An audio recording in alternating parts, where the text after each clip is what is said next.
This is Heather Wells. Welcome to my channel. Welcome back if you've been in before. Thank you for joining me.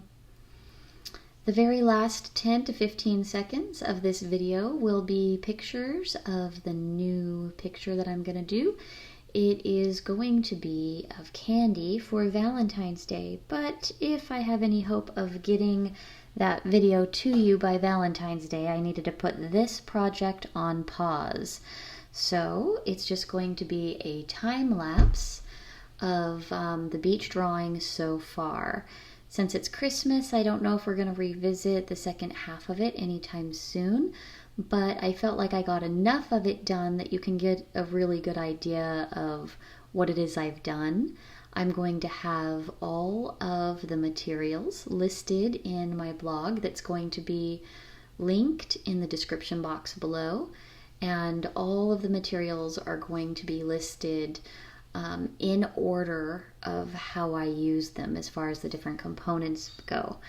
I did use Arches hot press watercolor paper in this project, and I used the Ohuhu Alcohol MArkers, and I used Polychromos Colored Pencils and Luminance Coloerd Pencils. I only used 5 alcohol markers here, so you could always look at the colors and pick up just the 5 closest if you weren't wanting to get the Ohuhus. I don't know if Ohuhus are open stock or not. I got a big, huge case of them, so I don't think I'd necessarily buy a case for doing one drawing if it's something that you don't know if you're gonna like blending together. I just take so long on these colored pencil drawings that I wanted to have at least some color to the white paper just to save me a little bit of time. Here you see me kind of testing out just the corner just to make sure I find the sky colors that I like and find the driftwood colors that I like. The driftwood had very strong undertones of yellow, and there's kind of like some soft ecrues and some warm browns, kind of rusty colors, and then dark, rich, almost chocolate brown to almost black in the shadows. So I started with the yellows because I felt like that was the good, strong undertone color. And then from there I just kind of adjusted back and forth. I'd do a medium brown, I'd do a rust, and I'd go in the areas where it looks like it was starting to shadow but not quite. You'll see on the right hand side that I swatched out some of the colors as I went along here, so that way you know what colors are being used. But in the description box within a few days, I will have the orders of them in the description box, hopefully. But just click over to the blog and you could print up the colors that I used in the exact orders I used them. I did really like the driftwood colors I chose and the ocean and sky colors that I chose as well. And I thought that enough of it was done that yes, it needs to have the fine detail, but it's going to be working in the same colors I already have laid down here. It's just going to be fine tuning them. So as you can see, you know, to me that looks like a really good driftwood color. So I'm like, well, I didn't know if any of you want to do beach drawings, but if you're wanting to do beach drawings, I wanted you to at least be able to have access to these kind of color choices if you choose. So go ahead and print up the list of all the materials if you like from the blog. The sky, I had like the lightest blue Ohuhu marker I could find. So if you chose the very palest Copic marker or another alcohol marker and just get the very palest you could find, you're fine. That's how I chose it from the Ohuhus. I did a swatch for every marker and it was the lightest blue. And then the blue you see below in the alcohol markers was like the second slightest blue. And then the green was like the palest green, and it was kind of like a silvery sage green, not a yellow green. And then I used kind of like this reddish brown color that to me almost seems like it has a little bit of purple to it. But I added a lot of greens, grays, deep blue, and then like a yellow green, to where the waves kind of rise up. And then I just go back and forth, adding as it looks necessary. And I was trying to still keep it very soft. Something that I don't know if you've noticed here or not, but the very far right part of the ocean, right behind the driftwood, that's a little bit more sketched in, the top layer that I'm ending with is actually like one of the very pale colors of the sky. I was noticing a lot of reflection on the ocean from the sky. So I was coming in with more of the greens, the medium mid-tone blues, getting a little bit of the darker blues and darker greens in with the lines, and getting that strong yellow green in that you see. And then I muted it down with like that kind of pale soft sage green and a pale gray blue, and then the sky blue comes over that. But the sky blue is what I was more finishing with. And then as I come back and I work back and forth, because the ocean still needs more depth and needs more riches, I'm just working back and forth, adding the colors to adjust them slightly.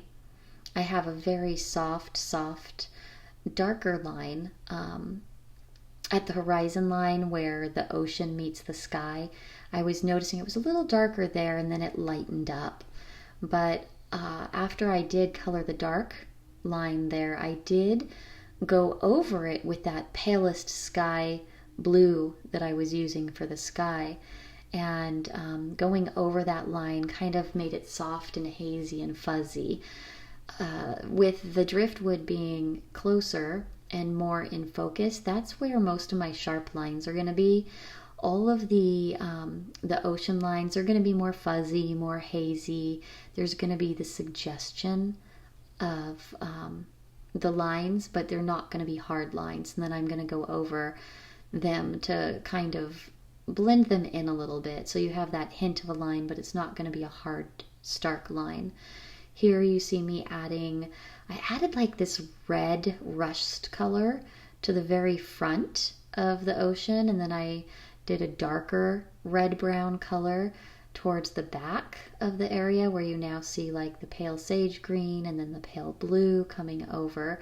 That little area isn't close to being done, but you'll see how it gets a little bit of blue and a little bit of green up on top of that red.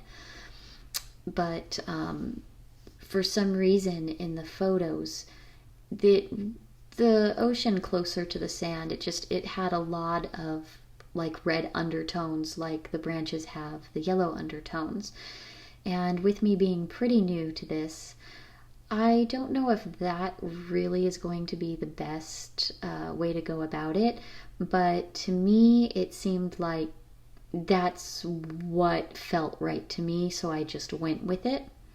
And you can do that, or you can change that aspect if you don't like it. But I really enjoyed the ocean colors above, and the pale sage green that I used higher in the ocean, and the pale gray blue and the sky blue. All of those are going over the rust and the red and the kind of red-gray of the Ohuhu markers as well. So all those greens are going to go in there, and there you see me adding some of that red rusty color, and I just work back and forth to try to adjust the tones softly and build the layers of depth. At first I didn't know how I was going to like this paper, but the more layers I add to it, the happier I'm getting. I feel like, oh wow, it looks like this is blending nicely now, and once I have like 5-6 layers in there. The bulbs are going to be really revisited once we get back to this drawing. It will definitely be done before next Christmas. I don't know if I'm going to be picking it up right away after the Valentine's Day. I really do want to do an orca, and I want to try some koi. I want to do a dragonfly, and I'm happy to take suggestions as well. I'll want to do the foods, but I want to try to get some good photorealistic drawings done under my belt just to get that experience of trying to make things look as realistic as possible. Then when I get into more things that I love, like wildlife and of course fantasy, like fairies, dragons, mermaids, once I get into them, and almost portraits where I add real, say, dragonfly wings to a person that's maybe at a distance, like a portrait, but with a fantasy element, I want to have some of this in my background so I have more confidence going into it that I could create something realistic, even if the subject is more fantasy. I somehow missed filming the actual blue bulb of what I had done. You're probably going to see that pop up in a few minutes, and it's not finished. I used the same color in the bulb as I did in the sky, except for adding a yellow underneath because there seemed to be a strong yellow reflection from the sand shining up onto the bulb from the sand in the photos. Whenever you see me have the paintbrush over here, it's because I'm using the Lisa Odorless Spirits over the top of my colored pencils. The sand, I'm really far from being done. I'm far from being done with all of it, but the actual ocean is coming along. It's getting a lot closer to being close to done. The whites of the ocean isn't, but that will be done with a lot of the sky colors, and the ocean colors just paler, but it will be done with those similar colors.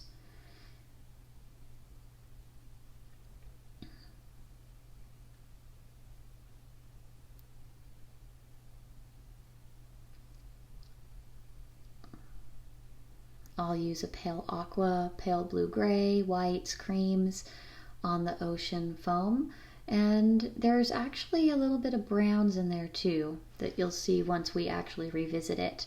And everything will be updated as I am doing it on the blog, even if the video isn't up yet. So it's always something you could come back and revisit if you're wanting to see if I've done any more. And I will add progress pictures as I go along too. We're getting very close to the end of this part 1 here right now. The cherry cordials, I'm not sure which one I'm going to do. I'm going to take a couple more pictures of 2 cordials that haven't been broken into yet to see what I want to do with it. But I'm really excited about trying the cherry cordials, and go ahead and visit that blog if you want to see if there's a cordial you want to draw. Thank you.